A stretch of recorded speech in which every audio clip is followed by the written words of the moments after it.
हा सांगा, तुम्ही हा अपघात पाहिलेला आहे, कसा अपघात झाला, काय झालं? पहिल्यांदा ते आलेलं विमान आणि पहिल्यांदा असं वरून गेलतं, तेव्हा ते चांगलं होतं. नंतर आम्ही घराच्या बाहेरच होतो, आम्ही गुरांना खायलाही टाकलं आणि घरानंतर आलो तर आम्ही बाहेर होतो आणि ते विमान गेलेलं असं खालून आलेलं आणि खालून असं ते खालून आलं आणि ते बरोबर वरती जायचं, ते असं खाली त्याला अटॅक झालं. ते बरोबर म्हणजे 8:45 तेव्हा वाजलेल्या आणि त्याचा म्हणजे आम्ही पाहिलं, पण एवढा मोठा त्याचा असा स्फोट झाला ना, ते आमच्या घरापर्यंत आला.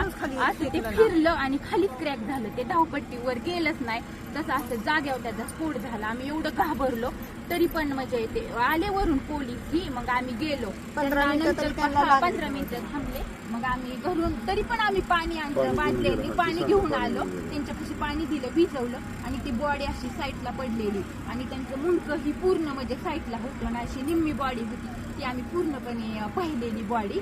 आणि नंतर ते म्हणले कापड वगैरे, मग आम्ही ब्लँकेट ही सगळं गुंडाळायला दिली आणि तसं झाल्यानंतर 15-20 मिनिटांनी मग ते गाडी आली आणि ते बॉडी अशी गुंडवून नेली.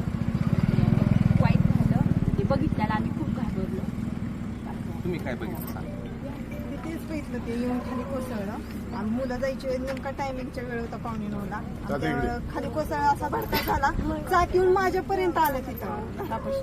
काही आम्ही घाबरलो, पोरही आम्ही पळत सुटलो, पण काहीच उपयोग नव्हता तोपर्यंत. ते पर्यंत सगळं हे झालं होतं, बस्ट झालं होतं. आम्ही म्हणजे काहीच करू शकलो नाही, आता फक्त पाहिलेलं जागेवर गेले. काहीच राहिलं.